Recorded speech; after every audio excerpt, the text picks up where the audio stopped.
I'm JJ. Welcome back. I am, once again, sorry for the noises of the fans and the air conditioning, but it's really hot here. So I hope that you can bear with me on this video and that you can hear me. I'll try to talk louder. This one is, I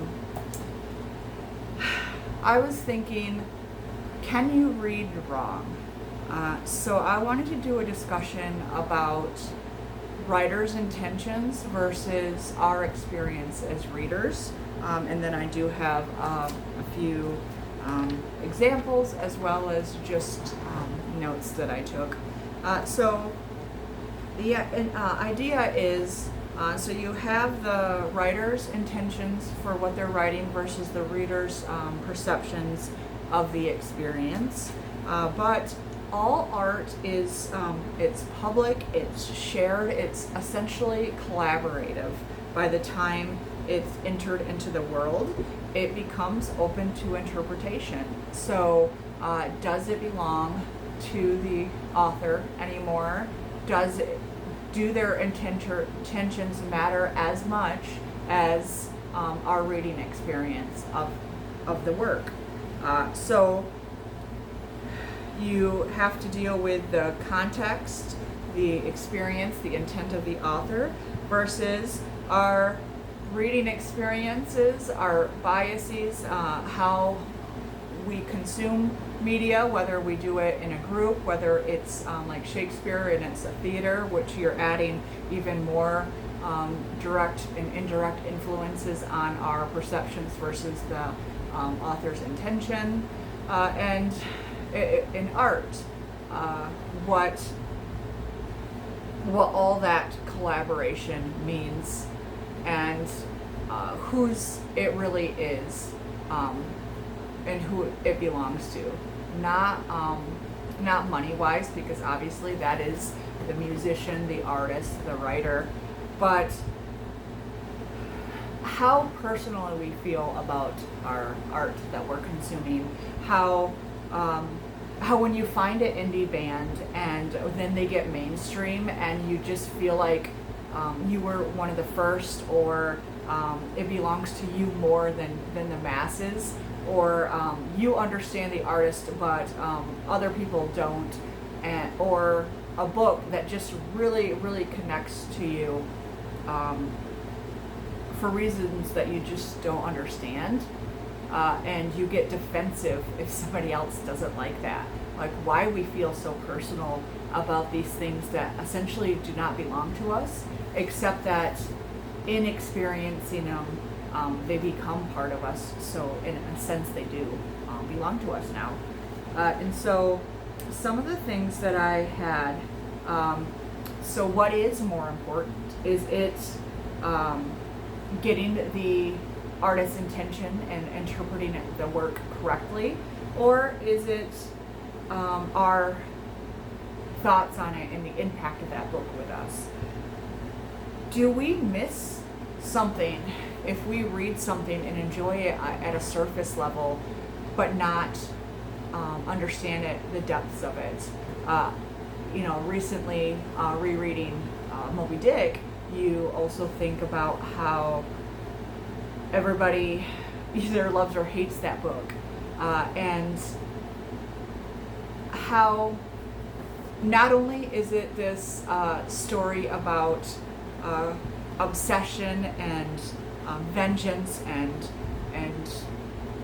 greed, essentially, but you get these long stretches of author inserting basically life lessons or political ideas, anti-capitalism, talking about the whaling industry and also who owns what and why and how, and making you think about what life is and how it's important. What's more important getting out of Moby Dick? The adventure story that everybody enjoys, or the life lessons the author was trying to incorporate into it that people tend to want to dismiss or are bored with. And the idea that the whole reason that he had those long instances is because when you're on a whaling ship and you're on a ship for days or months or weeks, and some days are monotonous and boring, and some days are, we found the whale and it's adventurous and it's life and death, and you do go through these spurts of nonsense and slowness. And what do you do with your time? You're trapped in your head. That's when you get a chance to think about the world and your part in it.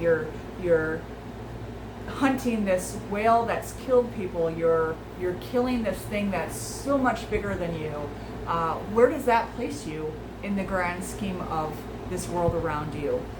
You're in this massive ocean, seeing this world around you that's bigger than you could have imagined. It does make you sit and think, and you have all this lonely extra time on a boat to sit and think. And I think that was his intention, but I could be completely wrong because I'm reading it way after the fact. And does that change the fact that it makes me like it better seeing it that way versus how he might have really intended it? That is what I wanted to discuss today. So other things like Shakespeare, not only are his plays written by him, and he might have his own interpretations, especially when he has to write histories trying to talk about the corruption within the government, within the monarchy, the problems with the classes, rich and poor. He has all these thoughts and experiences that he has to subtly put in the text so that he doesn't get arrested. And so he writes histories about old kings that were corrupted, or a tyrant back in Rome that was assassinated, so that he could tell the story he wanted to as freely as he wanted to without saying, these are my thoughts. Instead, he's saying, oh, this is a play. This is open to interpretation. And so you have him doing that. You have the actors interpreting his words how they want, and then you have the audience viewing it. And once again, it shows how art is collaborative. I can't speak, sorry.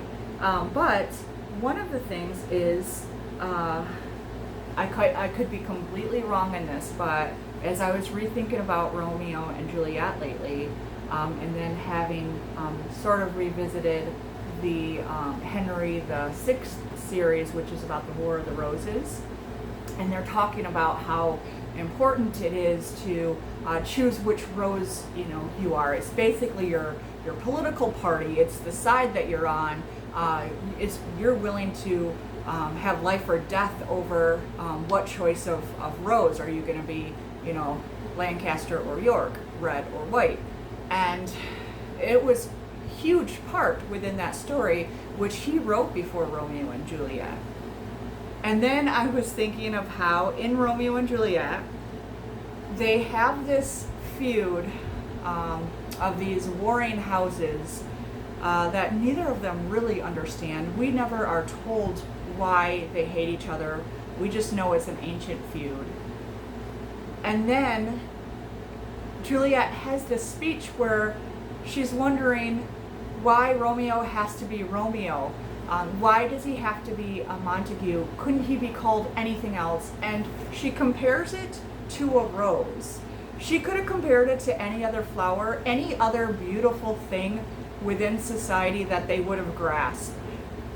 Did he mean rose to kind of put in their minds and re-trigger this War of the Roses concept that was so integral to the development of modern England, choosing sides, stating, is, Elizabeth the rightful heir when it wasn't the correct, the sides. Do we choose the right side? And I was just thinking, maybe he chose comparing his last name to a rose to emphasize that, or maybe he just took a rose because it fit within the iambic pentameter. Maybe it was just artistic choice because roses are beautiful and everybody can see as such. But when you know that he is always subverting things and he's always doing really great things, maybe he meant something deeper. Maybe he was giving us a little glimpse of just how huge this feud between the families were, and reminding us once again, it's gonna end in death and destruction, just like that did. There's no right side to this. When you have to choose sides, people die. I don't know. Once again, who's right? Another thing, Hamlet's quote when he's breaking Ophelia's heart, when he essentially is like, I did love you once. If you focus on I did love you once, like, it's heartbreaking the fact that they were in love before and now he's treating her like that. And you can see why it would break her. But if the actor, instead of saying I did love you once and admitting that he did, emphasize on I did love you once, as in we slept together one time and you're being all crazy and you won't leave me alone and just, stop. How that intention completely warps that whole scene and everything that comes after. And then you get to play Ophelia and you wonder, depending on how the actor emphasizes which word, which one breaks your heart more? Which one would lead you to taking your own life later? And that is something that the actor gets to choose based on just one word being emphasized differently than the other. I love that. The other stuff is, I just recently read Paradise Lost as well. And with Paradise Lost, I know that I read it while also rereading the Iliad. And it shaped the way that I read it the first time. I actually had to immediately reread it because I felt like I got so much different than what I was supposed to do out of the story. Yes, I got a lot more of that beauty of his epic poetry.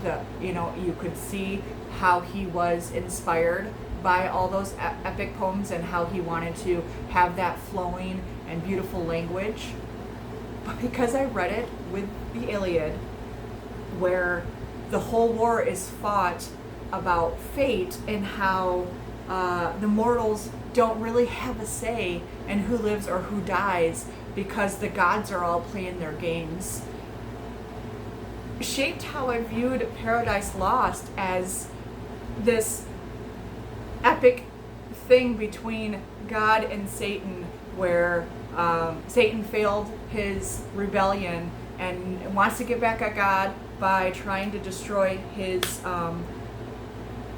latest creation, which was humanity, and how once again they're just pawns, Adam and Eve, between these divine beings who are essentially using them for their purposes. Satan to get back at God, God to then be like, well, this was my plan all along. That's why I'm going to have my son redeem them. And so when you take it from that point of view, with this cosmic divinity, and instead of having a story that it was intended to be about free will, it tends to seem, and which is why I had to reread it, more about fate and how we're all just chess pieces on a board by these gods who are making their moves, especially when later on you have God then, like, yes, you can't have knowledge, so that's why you can't have you can't eat from the tree of knowledge of good and evil. Oh, now you're building the Tower of Babel. I'm going to make you all speak a different language because I don't want you guys to get too smart and work together. Like, it just, when you take it from that point of how are they trying to mess with people for their own purposes, it seems a lot more vindictive than the intention was, just because of what else I was consuming and where my headspace was when I was reading that, which I find remarkable with how many different layers you can get within that story. And obviously, I have already posted my actual review and stuff of that story, but I had to say it again just because it fits within my did I read it wrong? Or is it okay if I still enjoyed it? And then another one I had was, once again from Shakespeare, in The Twelfth Night, we have Viola and Olivia. Very similar names, except for one extra I. You can basically rearrange the names and they're the same. So he also included the fact that their names were similar, but so were their life experiences, and I'm sure he meant it as like this, they're mirror images of each other reflecting and stuff. But what if he didn't? What if those were just the names he chose? We don't fully know, but I'm assuming he meant it because they both recently lost their brothers, as Viola is shipwrecked in this unknown country. She's lost and alone and grieving because she was on the ship with her brother and she can't find him, so she's, he's dead for her, to her.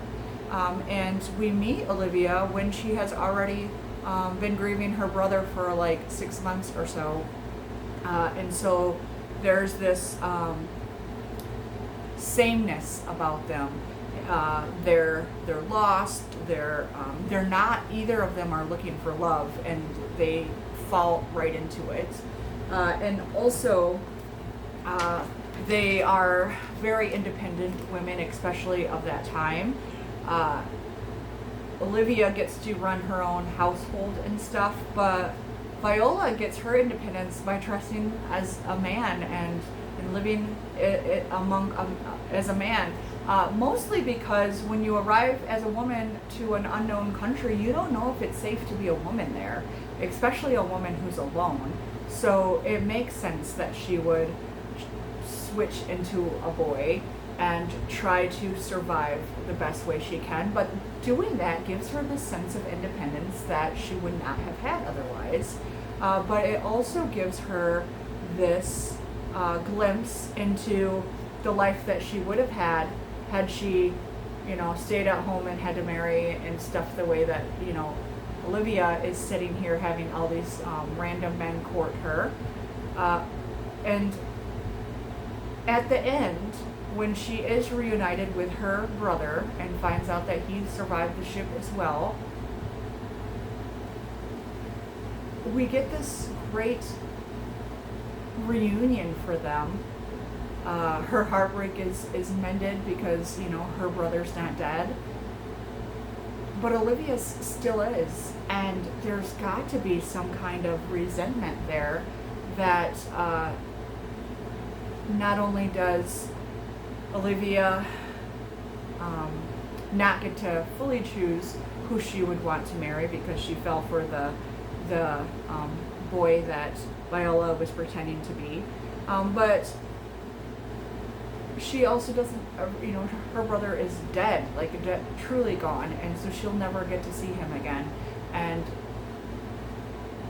Olivia sees that Viola gets her brother back, and she's got to be happy for her, like at least your brother's not dead too, but there's still some kind of sadness that's going to be left behind.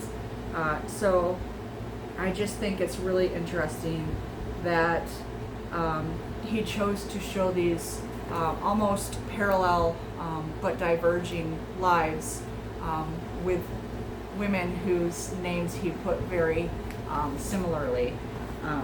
And I do believe that was his intention, but once again, I'm not sure. It makes me enjoy it more believing so.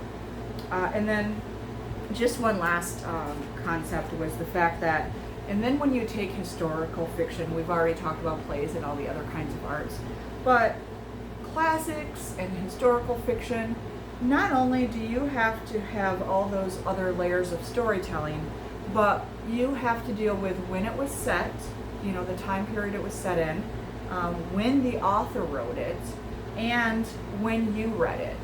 And all of those have very distinct context and experiences and situations going on that adds to layers of the book that you can read it and not catch all those layers and read it surface level and enjoy the writing, or you can dig a little deeper, you can get that understanding, and you can maybe almost change the intention of the author if you're comparing it to modern setting, because the author couldn't have predicted that setting if it was a classic author. Modern author writing historical fiction is different because, very much like Shakespeare, they could be writing about that time period while actually trying to write about this time period, like how Arthur Miller did with The Crucible. He was talking about McCarthyism in the 50s, but talking in the book about the Salem witch trials, because it was essentially the same thing happening, and he was trying to warn about it. He was trying to condemn and criticize it, but he had to do it in a safe way. So you have so many different layers to stories that we read. And so I personally, since authors were influenced by their frame of reference, and we're influenced by our frame of reference, I don't believe you can read a book wrong. And I think that is why I hated reading the chosen books in school, because they would tell us how we are supposed to be thinking about these books and how you were wrong for not seeing all those hidden layers, or how you were wrong for seeing it differently than what perhaps it was the believed intention by the author. And now I love that I can explore that and read it and get so much more enjoyment out of a book by reading it the way that I do and interpreting it based on my lived experiences, rather than having to be confined to what the author's possible intentions were. And so, all that to be said, I would really like to have a discussion on whether or not you believe that we can read something wrong, and whose intentions and whose art is it, but at the end of the day. Anyway, those are just some thoughts I had I wanted to share with you. I hope that you stayed around and listened to it. If you did, thank you so much. I know I ramble a lot, and I know it's really loud with the air here, but thank you as always. I do appreciate you, and just like always, have a fantastic day and happy reading.